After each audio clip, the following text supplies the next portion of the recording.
So in this experiment, we need to categorize cards on the pictures appearing on the screen. So we'll begin with 4 piles, and like it says here, we need to click the mouse button to proceed.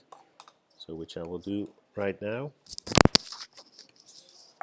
So I'll just read it out loud and then move on to the next screen. So each pile has a different number, color, and shape. You will see a series of cards and need to determine which pile each belongs to. Click on a pile with your mouse pointer to determine the pile each new card belongs in. The correct answer depends upon a rule, but you will not know what the rule is. But we will tell you on each trial whether or not you were correct. Press mouse button to continue. Finally, the rule may change during the task, so when it does, you should figure out what the rule is as quickly as possible and change with it. Click mouse button to begin. So the essence of the game is to figure out what the rule is, and when the rule changes, how long does it take for you to find out the new logic behind it. And this is a scenario that happens in daily life also a lot. The situation changes, and how long does it take for you to pick up and figure out what the new logic or the new reality is. So what you see here is a card, and now I need to figure out whether the rule is that it's being sorted, it needs to be sorted based on color, shape, or number. So let me just go for shape at this point to see if that's correct. It's incorrect, so it's not shape. So let me go for number then. So I'm going to click 1.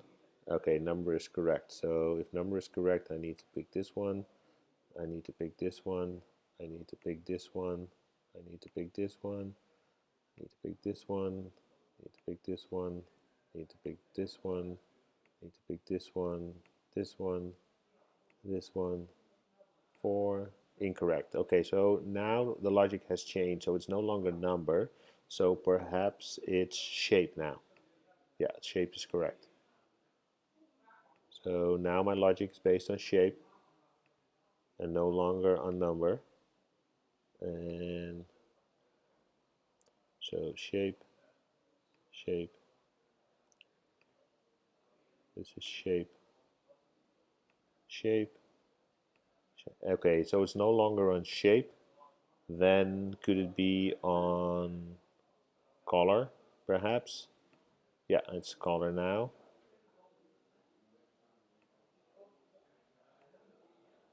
You see, if I don't choose color, then I get an incorrect answer.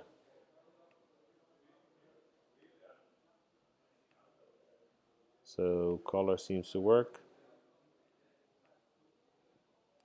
I actually am colorblind, but I'm able to see these type of colors. So color works, still works, incorrect. Oh, logic has changed. So now it will be, guess I will be on number again. Yeah. So this is how the game proceeds, and what you learn from this is that we can change how long it takes to somebody to change the strategy.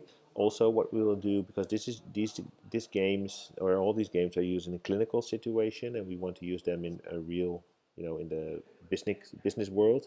So what we will do is we'll make the games more complex, and we also make the games adaptive, which means that we will start with an average difficulty of rule, and if somebody is really, really smart, then of course he will pick up the rule really quickly, and then we're not going to show him like linearly the next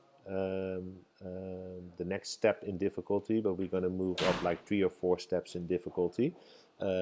So we go from a 50% difficulty level maybe to an 80% difficulty level, and then when somebody does that also really well and really fast and makes less mistakes, then we'll go up to 90-95%. And if he finds that that level will be difficulty, then we'll hover around that 95% level, and we'll give him level of maybe 93% difficulty, and then we'll go to 94, 95, and then we figure out what the exact level is that the person is on.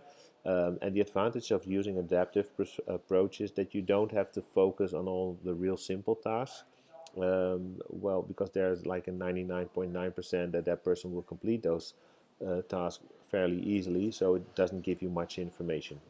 So we would use that for all the games that we would develop. So this is the car sorting game where changing strategy is the most important attribute that we want to measure here.